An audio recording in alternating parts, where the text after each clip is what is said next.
Hello दोस्तों, कैसे हो आप? आशा करते हैं कि आप लोग अच्छे से होंगे।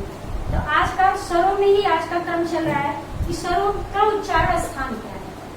सब कंफ्यूज हो जाते हैं। स्वर के उच्चारण स्थान जब पूछे जाते हैं, जब क्वेश्चन सामने आता है तो बहुत ज्यादा कंफ्यूजन होती है और हम गलत क्वेश्चन लगा देते हैं। तो आपका गलत ना हो, हमारा प्रयास यही है। तो स्वरों के उच्चारण स्थान आज का टॉपिक है, आप देख लीजिए और केयरफुली अगर पढ़ लेंगे तो फिर दोबारा कभी आपको पढ़ना नहीं पड़ेगा। नोट डाउन भी करते चलिए। तो स्वर कितने होते हैं पहले ये बताओ मुझे। हिंदी में स्वर कितने होते हैं? कितने होते हैं? 11 होते हैं। कितने होते हैं? हिंदी में स्वरों की संख्या 11 होती है। हम राइट कर दे रहे हैं यहाँ पे आ जैसे पढ़ते हैं आप लोग नॉर्मली, छोटा आ बड़ा आ या आ ई ऐसे बोलते हैं ना। हाँ, ऊ याद करने के लिए आप किसी भी तरीके से याद होना चाहिए। कैसे पढ़ के आपको याद होता है। आ ई ऊ और क्या बोलेंगे आप? री छोटी री होती है। री ए ऐ ओ और यही तक होता है। अंक आ जो होता है ये हम स्वर में नहीं रखते। क्या रखते हैं हम? स्वर में नहीं रखते। इसको हम इसका नाम दिया गया है अलग से अयोगवा। क्या कहेंगे इसको? अयोगवा। जैसा नाम वैसा रूप। ये न स्वर में आता है न व्यंजन में आता है, इसलिए हमको क्या कहेंगे? अयोगवा। तो हमारे कितने होते हैं? काउंट करो। 1 2 3 4 5 6 7 8 9 10 11। तो कितने होते हैं टोटल? 11 होते हैं। याद रहे हिंदी में स्वर कितने होते हैं? 11 होते हैं। संस्कृत में कितने होते हैं? 9 होते हैं। संस्कृत का अगर क्वेश्चन आया तो क्या कहेंगे? 9। और हिंदी में हमारे 11 होते हैं, जिसमें से अंक को स्वरों में नहीं रखा जाता। बेशक से हम पढ़ते हैं उसका प्रयोग करते हैं, लेकिन उसको स्वरों में गिनती नहीं की जाती, न व्यंजन में। अयोगवा नाम देकर इसका अलग अस्तित्व कर दिया गया।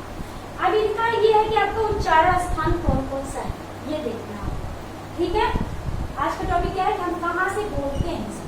तो हम जो ये कंपेयर दोनों का जोड़ा है, अब आ छोटा आ बड़ा आ को क्या बोलेंगे? ये कंठ से बोले जाते हैं। कहाँ से बोले जाते हैं? ये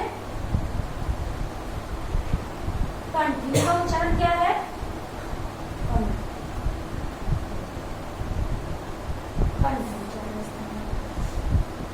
तो कंठ से हम बोलते हैं छोटा बड़ा। और ई हम कहाँ से बोलेंगे? तालु। इसका स्थान क्या है? तालु। देखते चलो, सबको अलग अलग बांट दें। ऊ को हम बोलेंगे ओष्ठ। क्या से बोलेंगे? हाँ, ओष्ठ से बोलते हैं। या ओष्ठ भी ओठ बोल सकते हैं, ओष्ठ भी बोल सकते हैं। और ये री जैसे इसको बोलने में है मूर्धा। कहाँ बोलेंगे इसको? हाँ, मूर्धा। और ये ऐ को हम बोलेंगे कंठ तालु। क्या बोलेंगे? कंठ ताल।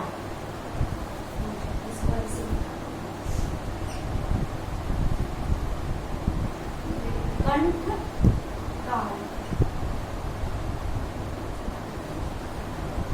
ए ऐ को क्या उच्चारण स्थान है?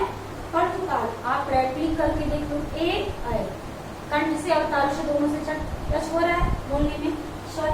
और ओ आओ को कंठ ओष्ठ से बोलेंगे। क्या बोलेंगे? कंठ प्लस ओष्ठ। क्या बोलेंगे? ओष्ठ। इसको हम क्या बोलेंगे? इस कंठ क्या बोलेंगे? इक्वल हो जाएगा कंठोष्ठ। क्या हो जाएगा? कंठोष्ठ। कंठोष्ठ।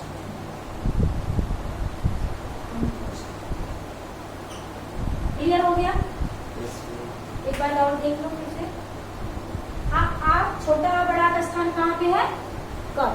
बोल के देखो। आप कंठ से बोल रहे हैं। हमारे शरीर में सब है, वैज्ञानिकता पर आधारित है क्योंकि हमारी हिंदी, तो इसलिए हम इसको क्रम से देख रहे हैं। नीचे से शुरू होंगे, हम ऊपर तक आएंगे। कंठ से छोटा बड़ा, उसके ऊपर आएंगे क्या मिलेगा? तालु। तो तालु में क्या बोलेंगे? ई। तालु के आगे ई और उसके आगे ए ऐ में क्या है? ऊ। क्या होगा? ओठ से होगा। ओठ का उच्चारण हो रहा है ना, ऊ। अब इसके आगे अगर बोलेंगे री, री मूर्धा में जीभ को थोड़ा टंग में ऊपर हम उठाते हैं और मोड़ देते हैं। तो मूर्धा ली हो गया ए ऐ।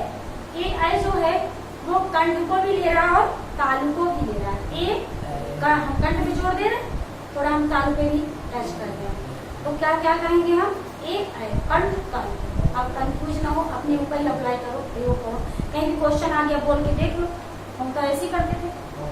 तो कंठ तालु हो गया। अब हम बोलेंगे इसके आगे क्या बोलते, ए ऐ के बाद ओ औ।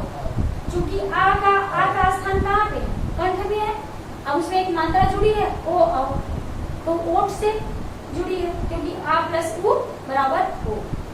तो कंठ और ओष्ठ मिला के क्या हम बोलेंगे, कंठ ओष्ठ। तो ये क्लियर हो गया आपका, प्रयोग करके देखोगे तो कभी नहीं भूलोगे। वैसे